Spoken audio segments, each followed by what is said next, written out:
Hello বন্ধুরা, তোমরা সবাই কেমন আছো? সকলকে জানাই মেরি ক্রিসমাস। কারণ আজকে 25শে ডিসেম্বর। 25শে ডিসেম্বর উপলক্ষে চার্চে তো যেতেই হবে, সাথে আমরা আরও একটা জায়গা গেছিলাম, সেই ভিডিওটা এখন আমি আপলোড করছি না, পরের ভিডিওতে দিয়ে দেবো।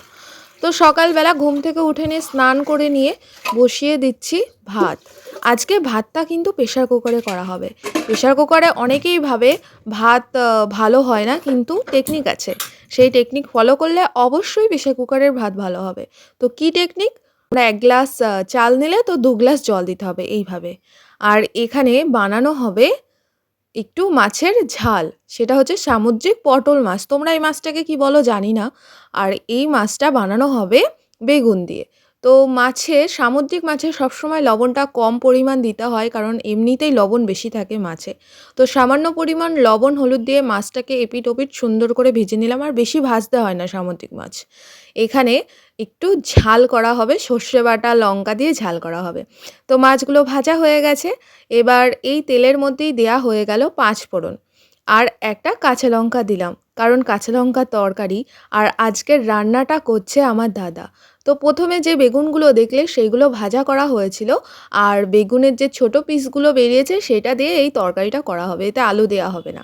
তো এখানে বেগুনগুলো দিয়ে ভেজে নেওয়া হলো। আর আমার দাদা দেখো মাস্টার শেফের মতন কড়াইয়ের মধ্যেই দুটো কাজ করছে। সেটা হচ্ছে একদিকে বেগুনও ভাজছে আর একদিকে পেঁয়াজটাও ভাজছে। তো এখানে পেঁয়াজটা একটু সামান্য হালকা থেতো করা ছিল। পেঁয়াজের ভেতর সামান্য পরিমাণ লবণ আর হলুদ দিয়ে পেঁয়াজটা বেগুনের সাথে সুন্দর করে ভাজা হয়ে গেছে। এর ভেতর দিয়ে দেব সর্ষে বাটা, মানে কাঁচা লঙ্কা দিয়ে যে সর্ষে বাটা হয়েছিল সেইটা, আর সামান্য গরম জল দিয়ে মশলাটাকে সুন্দর করে কষিয়ে নেব। যে কোনো রান্নায় এই মশলা কষানো এইটা কিন্তু মাস্ট। যতক্ষণ না মশলা ভালো করে কষবে ততক্ষণ রান্না ভালো হবে না। তো মশলা কষে গেছে, ঝোলের জলও দেয়া হয়ে গেছে। পুরো একদম জলের মতন যে ঝোল হবে তা নয়, এটা একটু মাখো মাখো হবে। তো ঝোলের জলটা দিয়ে নিয়ে মাছগুলো দিয়ে একটু সামান্য পরিমাণ লবণ দেয়া হবে। লবণটা দিয়ে নিয়ে ফোটানো হবে। তরকারি না ফুটলে তরকারি টেস্ট হয় না, তোমরা আমার সকল রান্নাই শুনেছ। তো আমি দাদা দুজনাই রান্নাটা শিখেছি আমার মায়ের কাছ থেকে। তো আমার রান্না দাদার রান্না সেম হবে সেটা বুঝতেই পারছো। তো এখানে হালকা কাঁচা তেল দিয়ে দেওয়া হলো, মানে ইলিশ মাছের মতন কিন্তু রান্নাটা করা হয়েছে। সকালবেলার খাওয়া যে এত হেভি তোমরা ভাবছো তো তা নয়। আজকে চার্চে যাব, এই খাওয়াটা খেতে খেতে আমাদের 12টা বেজে গেছে। আর এই যে তরকারিটা আমি ধনেপাতা দিয়েছিলাম সেটা দেখাতে ভুলে গেছিলাম, সেটা এখন দেখিয়ে দিলাম। তো এখানে আলু সিদ্ধটাকেও ধনেপাতা দিয়ে মাখা হচ্ছে, কারণ বাড়িতে ধনিয়া থাকলে তো সমস্ত কিছুতে দিতেই হবে, আমরা যেহেতু ভালোবাসি বাঙালি লোকরা। এবার আমরা সবাই মিলে খেতে বসি, মানে আমি দাদা বৌদি 3 জনে একসাথে খেতে বসি। এখন শীতকাল তো তাই একটু এই সিঁড়িটায় বসি। একদিকে আমি বসেছি, একদিকে দাদা বসেছে। আর এখানে বৌদির জায়গা হয়নি। আমি বললাম, "তোমরা দুজন এক জায়গায় বসো।" বৌদি বলল, "না, না তোমরা বসো।" আর এই যে বৌদির প্লেট চলে এসছে। দাদা এতে দিয়ে দিচ্ছে মাছ, বেগুন, একটু ঝোল। ও মানে বৌদি আলু সিদ্ধটা আজকে খাবে না। তাই আমার আর দাদার ভাগে বেশি হয়ে গেছে। আমি আলু সিদ্ধ দিয়ে ভাত খাওয়া শেষ করতে পারছি না। তো এখানে এই মাছটা না আমি ভালো করে ছাড়াতে পারি না, মানে খুলতে পারি না। যেহেতু মাছের ওপর পিঠে প্রচণ্ড পরিমাণ কাঁটা আছে, কাঁটার একটা লেয়ার থাকে, সেটা তুলে ফেললেই হয়ে যায়। আর বলবে মাছের সাথে ঘি। আসলে কি বলো দেখো, আমি কিন্তু মাছের ঝোল নিইনি। আমি আলু সিদ্ধ দিয়ে ভাতটা খাচ্ছি আর মাছটা মানে টেস্ট করে খাচ্ছি। তো এইরকম হয়তো অনেকেই করো। আমার তো ভীষণ ভালো লাগে। তো মাছটার কালারটা দেখো কত সুন্দর, হেভি সুন্দর হয়েছে। তো খাওয়া-দাওয়া করে নিয়ে রেডি হয়ে গেছি। রেডি হয়ে বেরিয়েও গেছি। বাসে করে গেছি কৃষ্ণনগর। কৃষ্ণনগর এই যে এই রাস্তাটা হয়তো তোমরা অনেকেই চেনো। এই রাস্তা দিয়ে টুক করে ঢুকে গেছি। আর আমি এই শাড়িটা দেখছো, ১ম এ ওই শাড়িটা পরেছিলাম, বাট ওই শাড়িটা খুব ডিস্টার্ব করছিল বলে আবার এই হলুদ শাড়িটা পরে নিয়েছি। মেলা বসে গেছে, কত সুন্দর লাগছে চলো দেখি। ক্রিসমাস মেলা তোমাদের সাথে একটু শেয়ার করি। এই ভিডিও ক্লিপটার আওয়াজটা আমি দিতে পারলাম না, কারণ এখানে গান বাজছিল। আর আমাদের ইউটিউব দাদা তো খুবই ভালো, একটুখানি গান শুনলেই কপিরাইট মারতে একটু দ্বিধাবোধ করে না, ফটফট করে কপিরাইট মেরে দেয়। তো এই দেখো চার্চের সামনে চলে এসেছি। এই চার্চ তো সবাই চেনো, আর এখানে অনেক রকম দোকান বসেছে। তো চলো।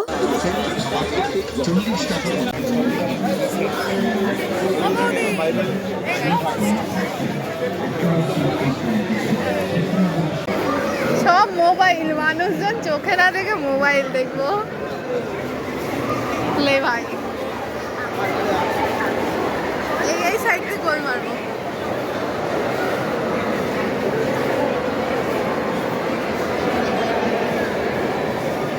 এরা যখন প্রে করে তখন কত শান্ত শিষ্ট বল, কিছু না বল, সেমিস্টার গুলো উতরে দাও।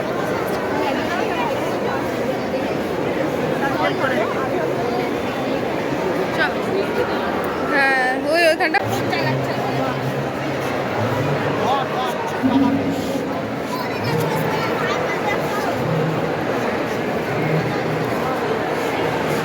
হ্যাঁ মেরি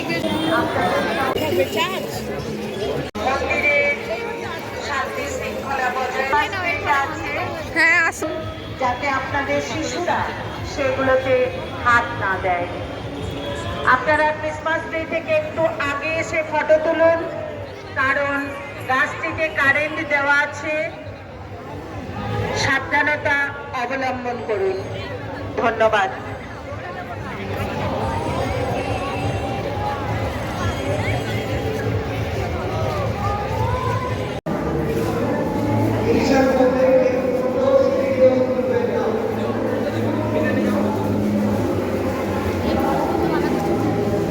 মানা করছে?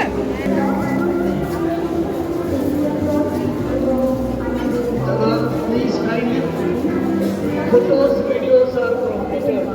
বাবা এখানে প্রে করাও যাবে। তাহলে একদম বাবা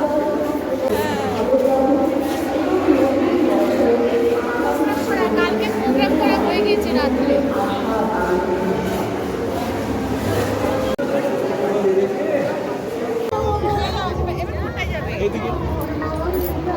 সবার প্রিয় এই কাশ্মীরের নিরামিষ চপ এইটুকুনি জায়গার মধ্যে দেখো।